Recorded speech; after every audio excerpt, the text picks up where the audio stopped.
Hello, everyone. Welcome back. We are here with Julie Hayden, founder of Dialectical Living. Julie is a social worker and a peer with a passion to make DBT more accessible and less stigmatized. Julie has been innovative over the past year with COVID, developing creative ways to access DBT skills.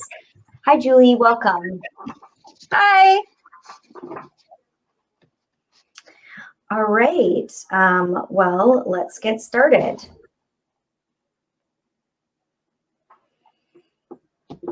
Okay, so can you tell us about Dialectical Living and how it got started?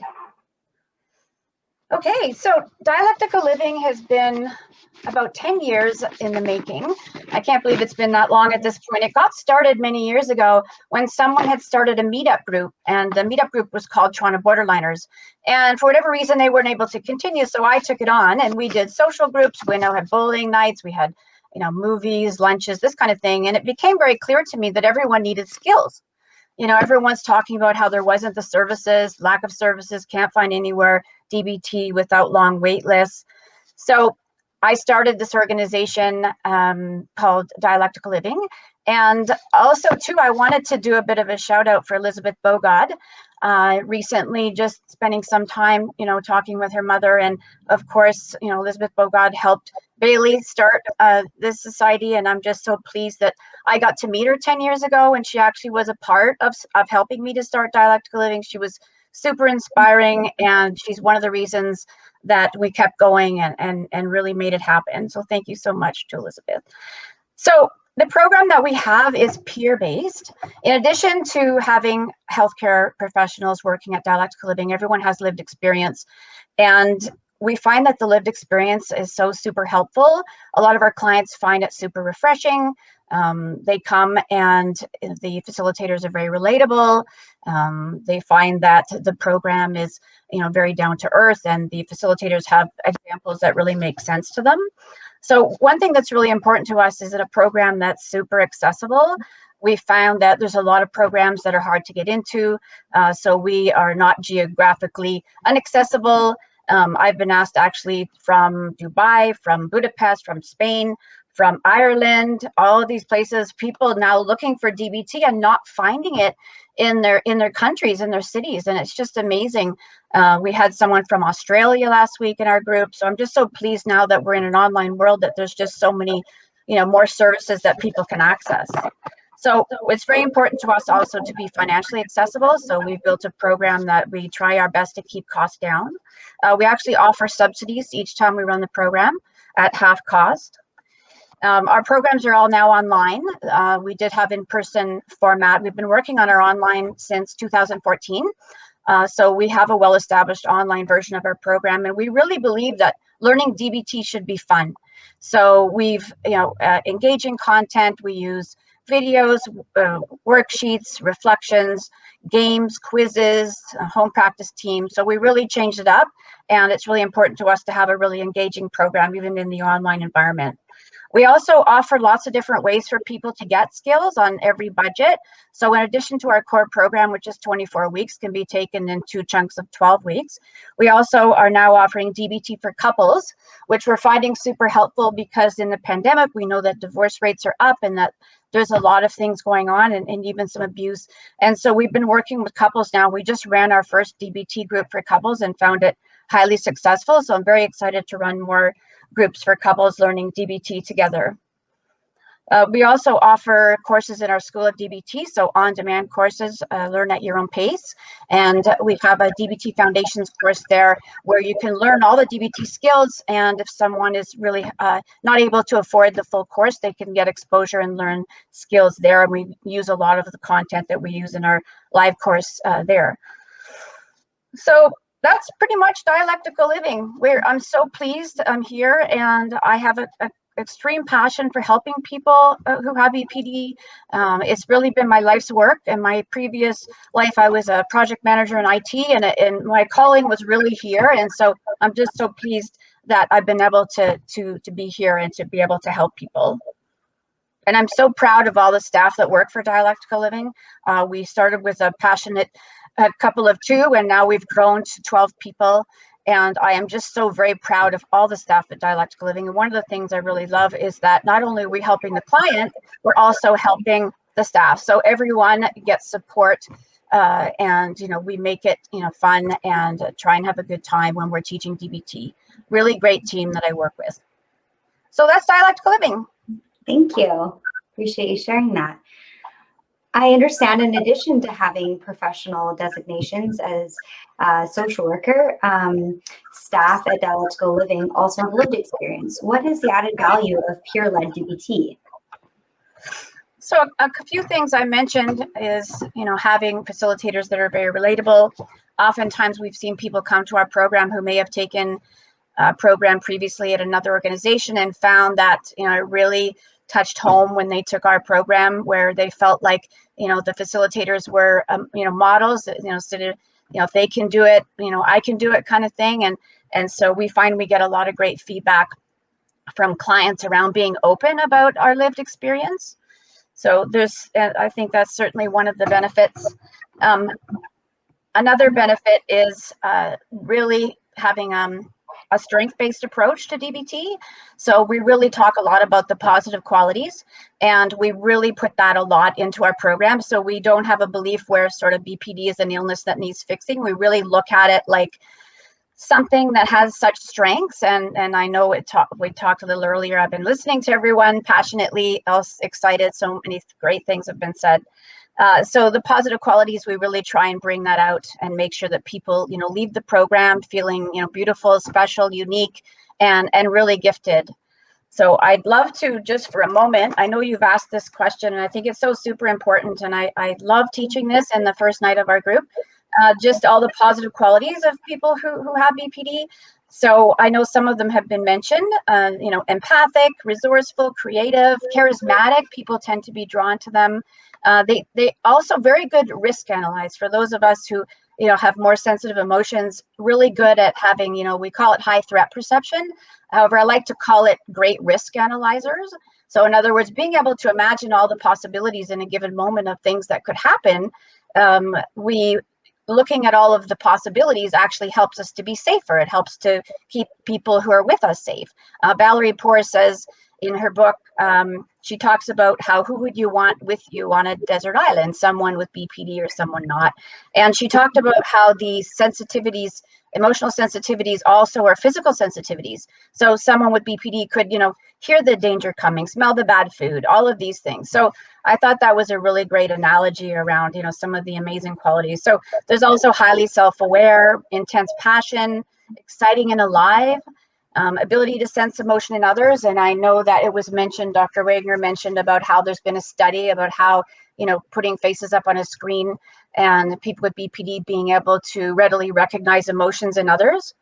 So we've mentioned, strong empathetic side and powerful intimate connection. So a lot of folks that I've worked with and clients and those with lived experience, I found that there's this real sort of wanting for connection and connection to community. Of course, those who may be a little less well, who don't have DBT skills yet, may find this challenging. And of course, we talked about that earlier with one of the speakers. So that's some of the benefits of a peer-led group. And I'm excited to show you the video, which actually covers a little bit more of the great benefits of having a peer-led group. Would you like to talk about success stories next, or some of the challenges of diagnosis? Oh, let's talk about some challenges. Okay, so what are some of the challenges you've noticed surrounding the diagnosis of BPD? So, of course, we've talked about stigma, and I know even on the poster it was Stomp Out Stigma. So I think it's important that I wanted to mention a few things. And I've certainly heard some stories that make me cringe over time. I heard once actually a prominent psychiatrist in a large mental health facility here in Toronto. Actually, I heard from a client who had a PhD, and she went in and she sat with this doctor, and she had done research, and she said, I think I have BPD. And this doctor said to her, well, that's not possible because people with BPD don't make it past grade 10. And I was completely flabbergasted by this comment. And this is, one of many, and I'm sort of pulling this one that comes to the top of my mind. Of course, I've worked with clients who have 3 university degrees. and are highly successful and entrepreneurial and in business, starting projects. And so I've met so many people who are completely amazing and have lots of education and success. So doctors, teachers, nurses, a lot in the mental health field, because of course there's so much to be offered for those of us who have emotional sensitivities, to be able to give back to the community. I know I feel so super challenged to to be able to give back to the community. So some of the other challenges, and I'm being aware of time. I know I have so much I could say, so I'm keenly aware. Um, so we talked about stigma, and I know that we talked earlier about how some clinicians are scared or worried about diagnosing their clients. And I know you made reference to this earlier around getting, hospital records and finding out that years later, having been diagnosed with BPD, finding out that not being told for 20 years, going back and finding in hospital records where it's written all over that, this person had BPD and was never told and didn't get the treatment until much later. So, starting with the story, there's worries about stigma. There's worries that some psychiatrists may not have the training in DBT. So there's lots of reasons, including stigma, why people may not get that diagnosis. And I would love, love, love to give the message out there to any psychiatrists and doctors that I've heard. Clients are saying that it's better to be told. It really is. I know I hear from people that say the day I was told was the day that I realized that, I wasn't crazy. There wasn't something else going on. Like, they've been told they have depression or anxiety, and it comes out that, BPD, and then they get the right treatment. So it's super important, I think, that we, say it like it is and be able to tell clients that that's what's happening. And most clients that I've spoken to are completely happy with this. It may be hard at first. However, eventually they realize that they can get help and that the pain and suffering can end. So it's a good message there. I know that sometimes coming forward with BPD can have issues in the family. So sometimes families may not know how to communicate. And so sometimes coming out in families can be challenging. And I also, I work with families and helping them to learn to communicate with their sensitive, beautiful loved ones. And so I really encourage any families out there that you have a very gifted, beautiful person, and being able to learn how to validate and other communication skills can make life with someone with BPD an amazing, loving, nurturing experience. There's a few challenges. I think that's all of them. One I just wanted to mention, because we had someone here, was it Hayden in prison? We had someone who did our course, and they did so well. They were in the prison system. They were doing so well. And then what happened is that they wanted to take the advanced course. And so they had spoken to their parole officer about, them paying for the advanced course, and they couldn't come up with the money to pay for the second half of the course for this person. And surely enough, he ended up back in jail a couple weeks later. And I just felt like, had they come up with the money to pay for the DBT, now they're paying, hundreds of thousands of dollars to have him in jail. So I just, that situation really, struck home for me, where it's like, we have to look after people. We need to, hospitals, government, people need to realize that this treatment actually saves money. And I know there's been some studies done by someone at ChemH where he actually put together numbers around what it costs per year on average for someone with BPD, for instance, in a hospital emergency environment, and what it costs for treatment. So there's this huge amount to be gained by doing this treatment, proactively and preventatively. So there's some of the challenges. Thank you. And what are some of the successes, the BPD success stories that you see? So I see so many success stories. It just makes my day when clients are doing well. I see even sometimes the first to second session where clients all of a sudden, even the power of peers coming into group and realizing they're not alone is huge for people. And then, walking away from a program that has them feeling like they're, beautiful, and that sensitive is not something to be, looked at as something negative. So lots of success stories that we find in our groups. And I would love, love, love at this point to be able to show you some footage of a documentary that is in the works called Life on DBT, and it speaks to the peer as well as to the success stories of many people who've done DBT. All right, so this time I'll bring up the video. Yeah. Oh. Okay.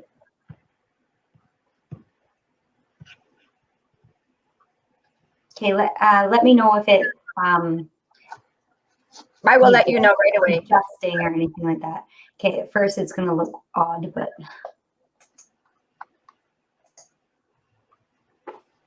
okay, does that look good? It looks fantastic. Okay. Hopefully it sounds equally so. Okay, here we go.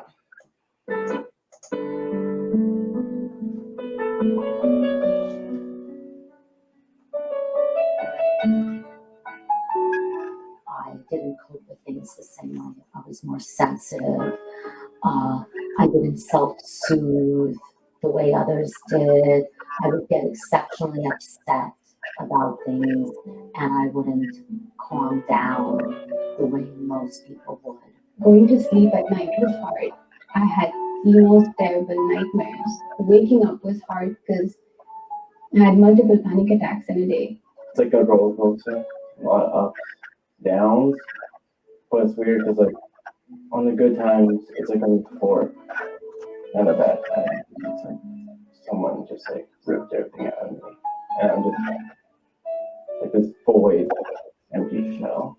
I used to pull my hair a lot of time, to go under the walk and hit myself in the head. And I didn't know why. Dialectical Living is an organization that is peer-based. This means that everyone who works at Dialectical Living is a peer. They have struggled with emotional dysregulation themselves and are using these skills in their lives successfully. They are also professionals. I'm a social worker, and all of my colleagues are also trained healthcare practitioners. We're a bit unique in that way, in that we really come from a place of truly knowing. The peer filled in that gap of general mind boggling questions and just a sounding board of someone to hear you without judgment. Hearing them come back week after week, talking about the improvements in their life or how they're using the skills and the success they are having with them, even the challenges that they may be having with them, just the fact that they're out there practicing the skills, it makes me feel so great because I know what that's like and I'm so proud of them. One thing I've learned from DBT especially is mindfulness and radical acceptance. It is what it is, and you can't change what's happened. You can't change the future. What you can change is how you yourself respond to things. It's about responding, not reacting, and that's a big difference that DBT made in my life. Just the first half has been life-changing. It has caused them to turn a page with somebody or in a personal relationship.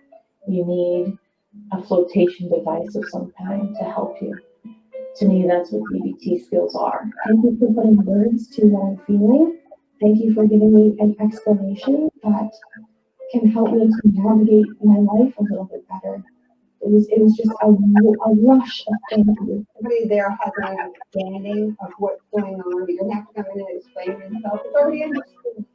It's accepted. It's just walking through the door. My favorite skill is validation, because I find the world sometimes makes you feel that you're not adequate. Don't catastrophize. And that's something that I have taken quite to heart. You know, I will wake up in the morning tomorrow. I will go to work tomorrow. And I can't worry about what might be. Finding dialectical living, that was one of, well, for me, it's what actually set my life on the proper trajectory. Because like I said, like, I didn't know any of the stuff. So waiting times to get into this kind of stuff is months. And I didn't have months and now. So I find dialectical living is cool. I got the next course is going to be 2 hours waiting time. And that's what helped me get to where I am now. With DBT, I learned the things that I like. I discovered myself again and discovered the activities that I like. My relationship with my girlfriend at this time is almost like 99% better because of the skills and tools I was learned that DBT, dialectical living, has helped me so very much. Dialectical living helped me specifically to validate to me to know that I am okay. I'm perfect. Doesn't mean because I have this that I am going to be crippled. I'm not crippled. I'm not a brain condition. It just means that I have different challenges from my being before DBT and after DBT. It's being going to hell and back. Marshall Linehan, who developed dialectical behavior therapy, talks about having a life worth living, and all of these skills can help have a life worth living. You are not alone. It's yours.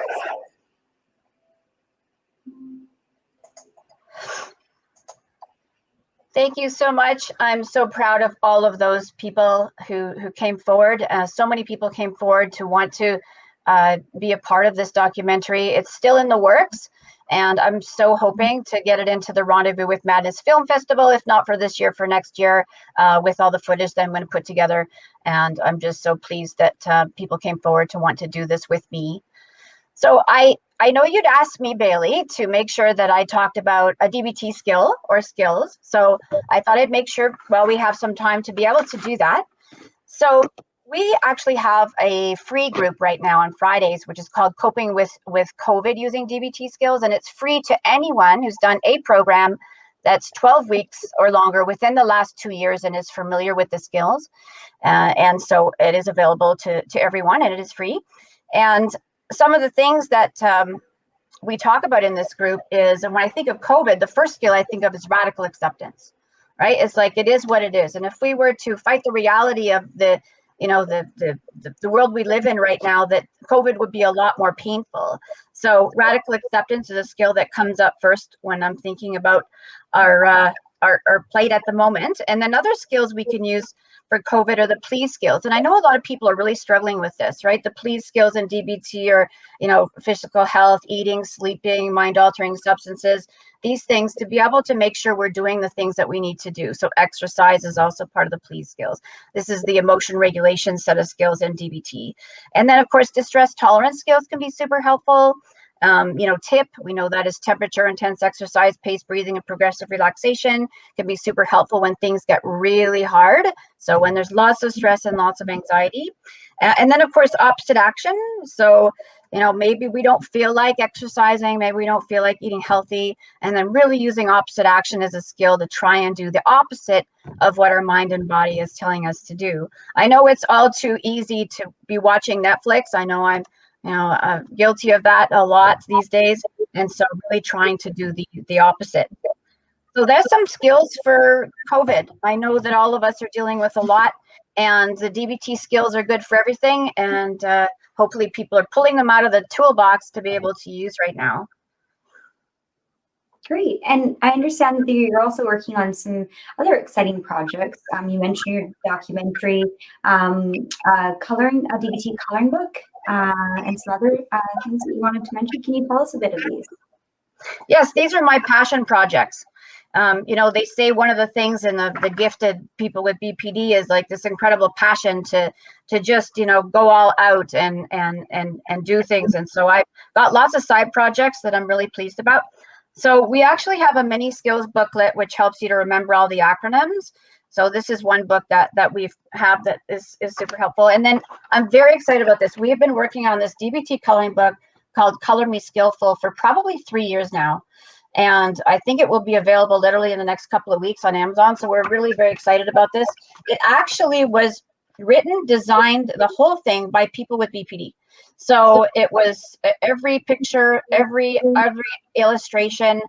They're all different because different people created them. So I'm just very pleased with everyone who came forward to help with this coloring book. So the coloring book, some other things I mentioned, the documentary, we're hoping to do a little more there. Cassie Cares is something that was my passion project. When COVID started, it really kept me sane.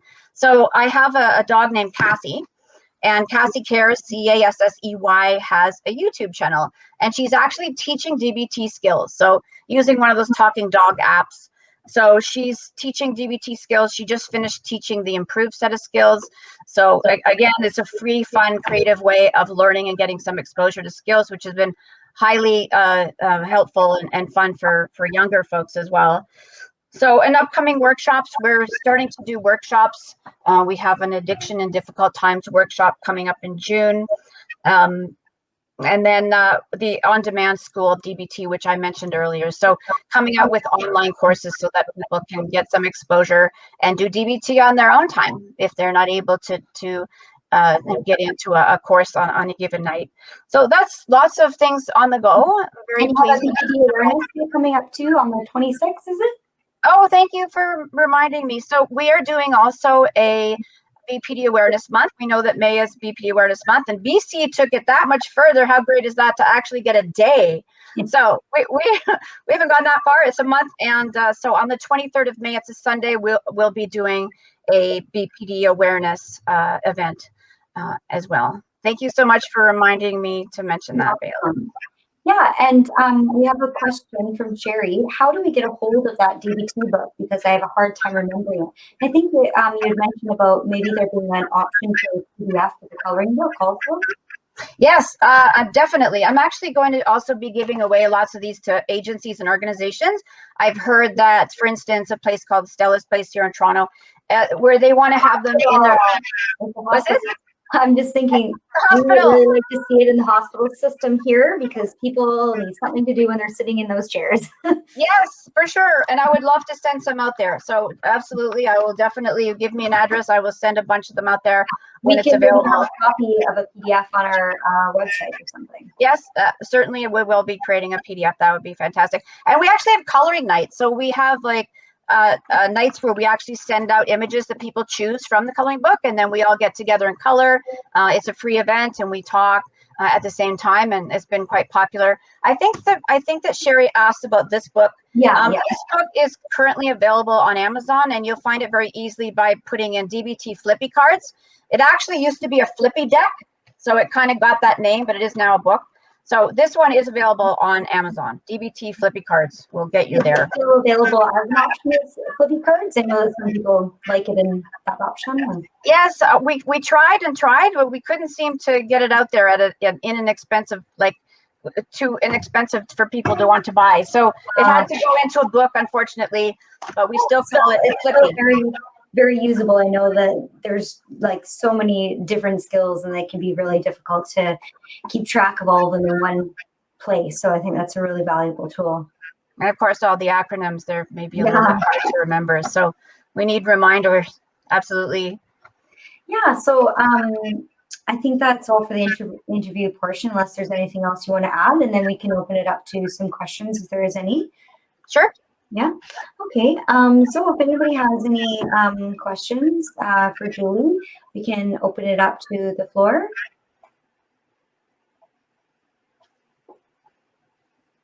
Usually they trickle in as we're doing the interview, so they might already have been asked or might have already been answered during the interview portion.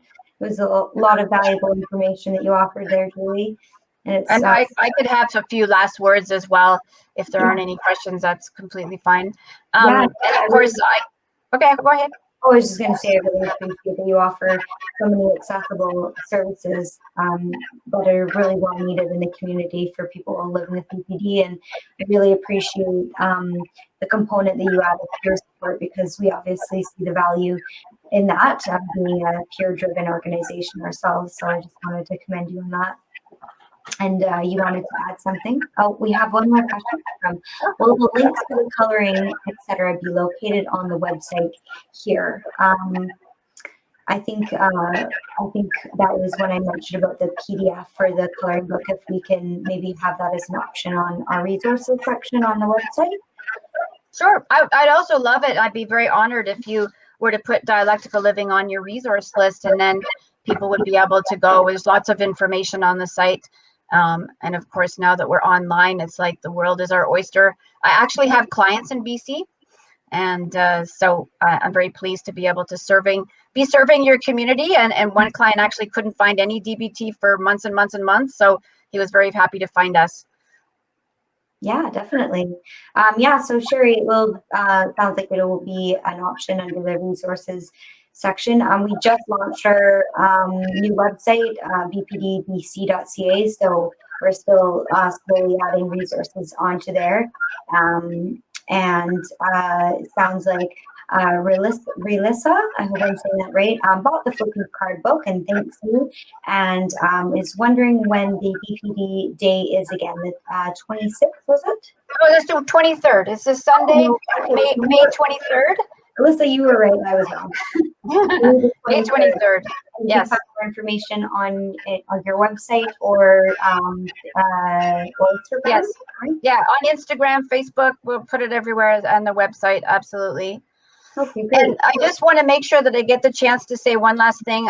If I can leave one message with everyone, and this is so important to me and near dear to my heart, that everyone has BPD, is a beautiful, sensitive soul, and has so much love and gifts to offer the world. And I really love to instill that message in people because it's absolutely true. Great. Thank you so much for having me, Bailey. I've really enjoyed my time here. Thank you.